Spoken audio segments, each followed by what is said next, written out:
सना, crime show पे हम शुरुआत करते हैं क्योंकि ज़ाहिर है आपने हर जॉनरा में होस्टिंग की है, लेकिन क्राइम शो एक ज़ाहिर डिफरेंट एक्सपीरियंस होता है। कैसा रहा एक्सपीरियंस? एक्सपीरियंस तो बहुत, मैं कहूँगी कि एडवेंचर भरा रहा। इवन अभी भी चल रहा है। डेफिनेटली।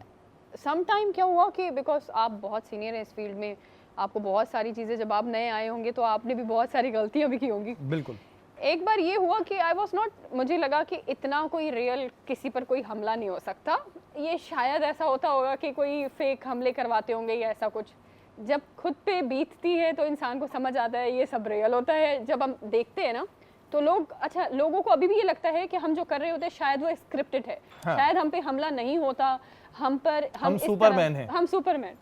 अब मैं एक दिन चली गई बिना पुलिस के, कोई सिक्योरिटी नहीं, सिर्फ मैं, मेरी टीम, हम थे हाइड्रेंट पर काम कर रहे थे।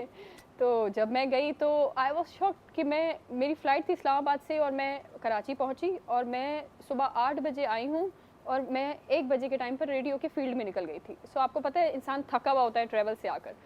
जब मैं वहाँ पर गई, बिलीव मी, वो एक तबेला था, बिल्कुल एक खाली तबेला। मुझे नहीं लगा ऐसा कुछ हो सकता है। मैंने उनको कहा आई डोंट थिंक सो कि हमें फोर्स की किसी की ज़रूरत है, चलो अंदर चलते हैं। ऐसे ही मैं सुपर वुमन बनने चली, चलो चलते हैं।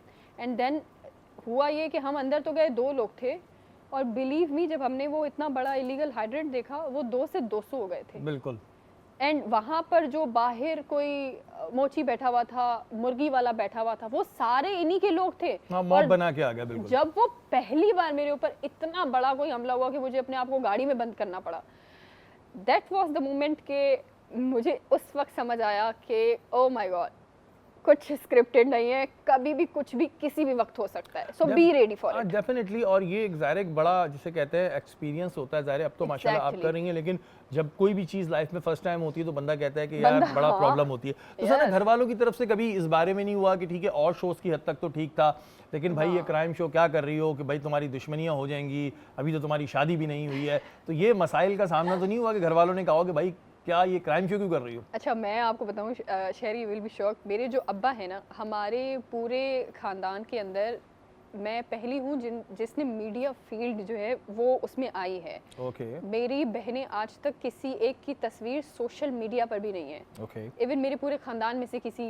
लड़की की तस्वीर सोशल मीडिया पर नहीं है। इतना हमारा अल्हम्दुलिल्लाह है घराना। अब जब मैंने पहली बार अब्बा को कहा कि मुझे एक टीवी पे ख़बरें चल रही थी, तो मैंने अब्बा को कहा मुझे ये खबरें पढ़ने का शौक है। तो अब्बा ने मुझे कहा कि तुम्हारा दिमाग ख़राब है, तुम ये क्या कह रही हो। अम्मी को सिर्फ एक लुक दिया और कहा कि बेटी को समझाओ। तो फिर अच्छा, इसकी वजह से मेरी बहन को कभी फैशन डिज़ाइनिंग अब्बा ने नहीं की, क्योंकि उसमें जाहिर सी बात है, बंदा बहुत क्रिएटिविटी है, तो उसको डॉक्टर बना दिया। चलो ये डॉक्टर भी अच्छा बनो वो डॉक्टर है।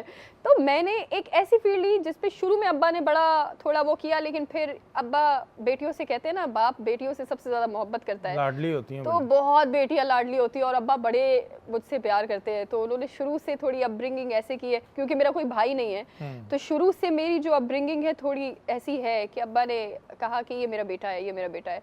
सो अब ऐसा है कि बेटा क्यों, ये मेरी बेटी बेटों से ज़्यादा है।